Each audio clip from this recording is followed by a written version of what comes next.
किसान भाइयों को मेरा नमस्कार। किसान भाइयों, आप सभी का आईपीएल फार्मर संवाद पर स्वागत है। मैं डॉक्टर गौरव शुक्ला, भारतीय कृषि अनुसंधान संस्थान पूसा नई दिल्ली में शोधकर्ता के पद पर कार्यरत हूँ। किसान भाइयों, आज हम बात करेंगे कि समन्वित कृषि प्रणाली के विषय में कि आजकल के दौर में हमारी जोत जो है किसान भाइयों दिन प्रतिदिन छोटी होती जा रही है। जोत छोटे होने की वजह से किसान भाई एक ही फसल को अपनाकर और फायदा कम ले पा रहे हैं। और दूसरी चीज, हमारे सबसे ज्यादा जो चैलेंज आ रहा है हमारे साथ कि जलवायु परिवर्तन होने की वजह से अगर हम एक ही फसल पे डिपेंड हो रहे हैं तो हमें नुकसान ज्यादा हो रहा है। इस वजह से हम समेकित कृषि प्रणाली को अपनाकर किस प्रकार से जो है, अगर एक फसल हमारी नुकसान आ रहा है तो दूसरी फसल में से हम कैसे फायदा ले सकते हैं, तो इसके बारे में बात करेंगे। समेकित कृषि प्रणाली या इसे इंटीग्रेटेड फार्मिंग सिस्टम भी बोलते हैं।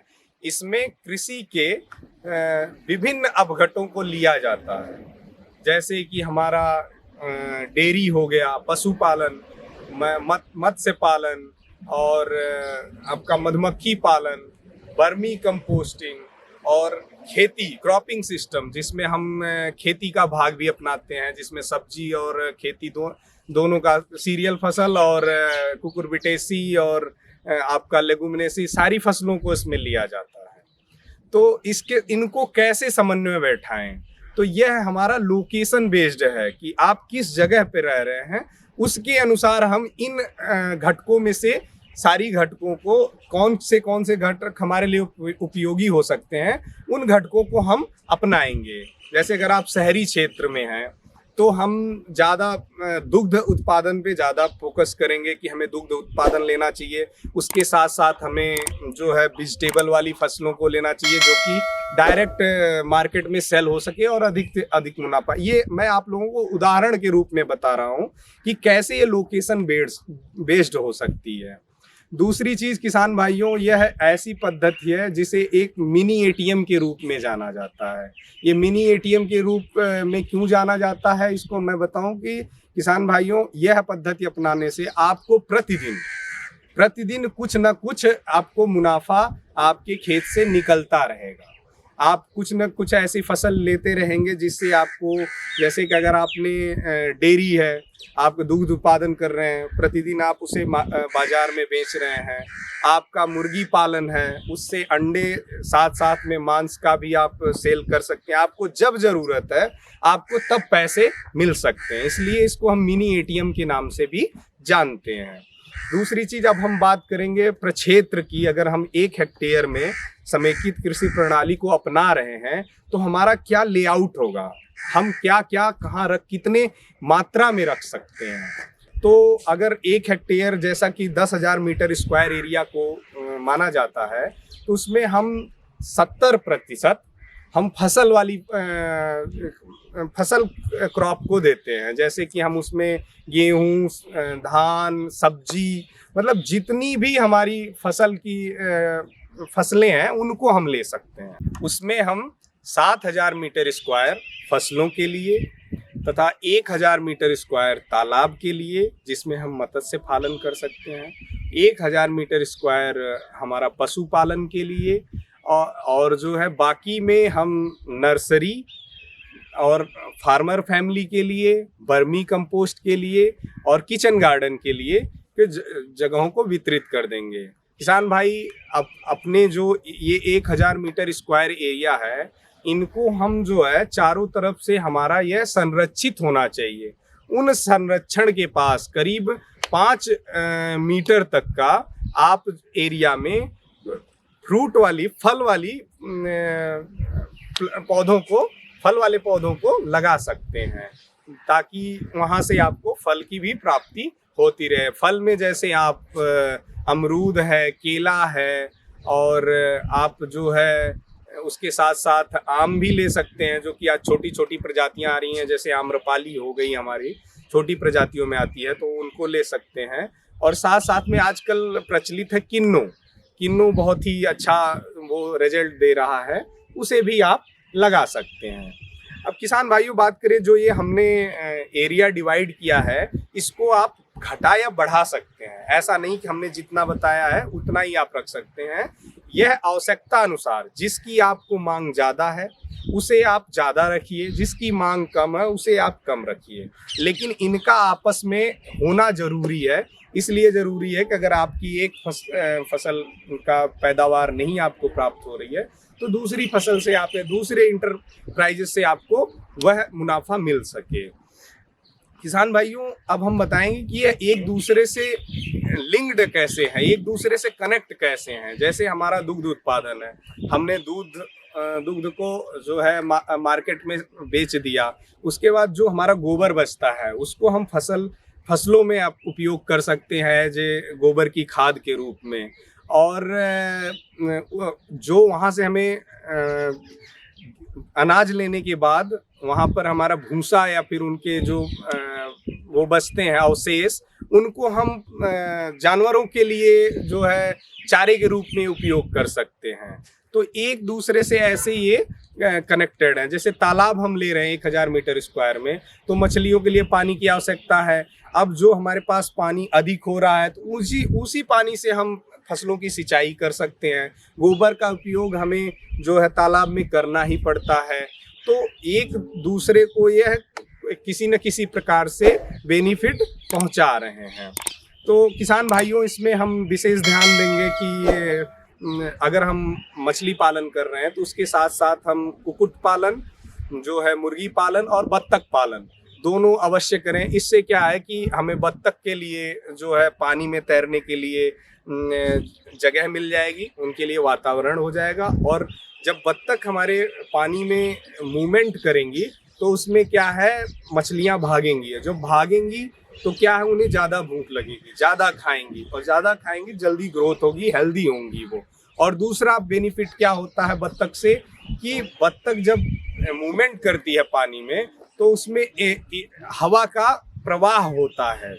हमारे तालाब में हवा का प्रवाह होता है, जिससे ऑक्सीजन की कमी नहीं होने पाती है।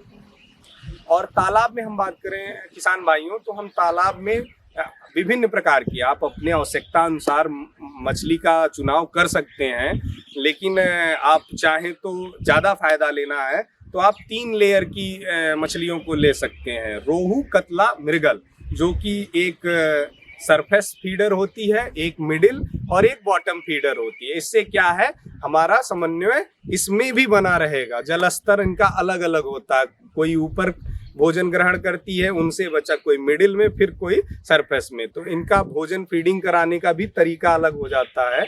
इसके विषय में हम अलग से जानकारी आपको दे देंगे कि हम बॉल बना के कैसे नीचे तालाब में पानी में जो है हम इनके फीड को डाल रहे हैं, तो धीरे धीरे ऊपर आता जा रहा है और ऊपर की भी मछलियों को भोजन मिल रहा है और नीचे की पहले प्राप्त कर रही, उनसे बचा ऊपर आया, फिर और ऊपर आया। तो ऐसे हमारा उसमें उनके चारे को नुकसान कम से कम हो, ऐसे बचा सकते हैं। इसके बारे में हम आगे से डिटेल में जानकारी किसी और दिन दे देंगे। तो अब रही बात, जैसे कुक्कुट पालन हमने किया, तो कुक्कुट पालन से हमें प्रतिदिन कुछ अंडे प्राप्त होंगे, उसे हम मार्केट में ले सकते हैं। साथ ही साथ बत्तख पालन कर रहे हैं, वो भी अच्छे अंडों के मामले में अंडे वाली प्रजाति, या आप दुकाजी किस्म की प्रजाति दोनों की ले सकते हैं, जैसे कि जो मीट के लिए भी प्रचलित हो और साथ साथ में अंडा उत्पादन में भी विशेष हो।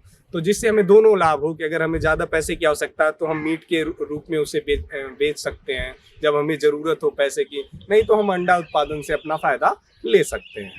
किसान भाइयों, अब फसल में हमें विशेष ध्यान देना होता है कि हमें बदलाव, फसल चक्र का यहाँ पे विशेष ध्यान देना है कि हमें विभिन्न फसलों को लेना, नहीं कि हमने 7000 मीटर स्क्वायर फसल के लिए रखा है तो आप एक ही फसल को उगा रहे हैं। नहीं, अगर खरीफ में है तो आपको 3 फसलों का चुनाव, 4 फसलों का, जो खरीफ के सीजन में हो रही हैं, जो रबी के सीजन की 3-4 फसलों का, उनका आपस में जिनकी आवश्यकता अधिक है उनका आप चुनाव बंटवारा कर सकते हैं कि हमें क्या, किसकी महत्वता ज़्यादा है, किससे हमें ज़्यादा फायदा हो सकता है। किसान भाइयों को ये अच्छे से पता होता है, उनका हम चुनाव बदल बदल के करते रहेंगे।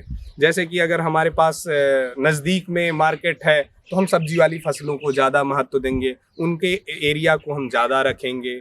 तो उनसे क्या है कि जैसे बैगन लगा दिए, मैं यहाँ आपको अपने पूसा अनुसंधान के एक डेमो के रूप में लास्ट में आपको दिखाऊंगा कि किस प्रकार से हमने अवयवों को वितरित किया हुआ है और किस तरीके से यहाँ पर इंटीग्रेटेड फार्मिंग सिस्टम का जो है हम खेती कर रहे हैं, हम किस तरह से उसका लाभ ले रहे हैं। इसको एक आपको छोटा सा क्लिप आपको हम दिखाएंगे माध्यम में, लास्ट में आप देख सकेंगे। तो किसान भाइयों, इन सब चीज़ों को अपना के आप जो रिस्क है किसानों के लिए उनको कम कर सकते हैं। मान लीजिए सपोज करिए आप बैगन की खेती ले रहे हैं या टमाटर की खेती ले रहे हैं, तो आपने केवल बैगन की खेती ली, 1000 मीटर स्क्वायर आपके पास 10,000 मीटर स्क्वायर आपके पास एरिया है, आपने बैगन की खेती कर ली। अब किसी कारणवश मौसम परिवर्तन बस या आपके बहुत ज़्यादा कीड़े लगने की वजह से आपकी बैगन की फसल खराब हो गई।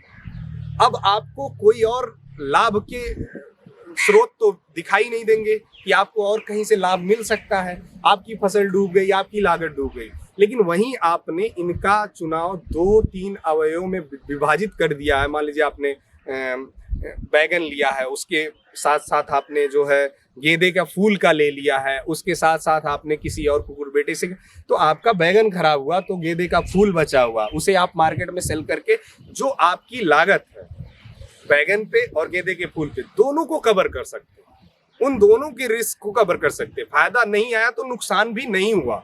लेकिन ऐसे अगर आप एक पे डिपेंडेंट हुए तो आपका फायदा नुकसान हो सकता, फायदा और नुकसान, क्योंकि सबसे अधिक कृषि में जो रिस्क बियरिंग होता है, सबसे अधिक रिस्क होता है। अगर कहा जाए कि खेती सबसे रिस्की काम है, सबसे रिस्की काम है, तो इस रिस्क को हम कैसे कम करें, इसके लिए इस प्रणाली को जो अपनाना बहुत जरूरी है। इस प्रणाली को आप अपनाकर विभिन्न फसलों को लेकर, विभिन्न कृषि के कंपोनेंट को लेकर कैसे आप जो, अब मान लीजिए आपने जो गेंदे का फूल का किया है, साथ में आप के पास 5 डब्बे 10 डब्बे आपने जो है मधुमक्खी पालन के रख रखे हैं, तो वहां से वो आपकी जितनी फसलें लगी उनके फूल से रस भी लेंगे और साथ में परागण का भी काम करेंगे। तो जब परागण का काम करेंगे तो उधर भी हमें फायदा दिला रहे हैं, साथ में वहां हमें रस ले जाके मधु का भी जो फायदा दिलवाएंगे कि आप वहां से मधु का भी सेल कर सकते हैं। तो हम कहना, बस आप लोगों को समझाना यह चाह रहे हैं कि आप इन सारी चीजों पे नजर डालते हुए सारी चीज को एक जगह लाइए और एक जगह लाकर एक दूसरे को कैसे फायदा दिया जाए, इसको ध्यान में रखते हुए आप इंटीग्रेटेड फार्मिंग सिस्टम को अपनाइए और अधिक से अधिक लाभ पाइए।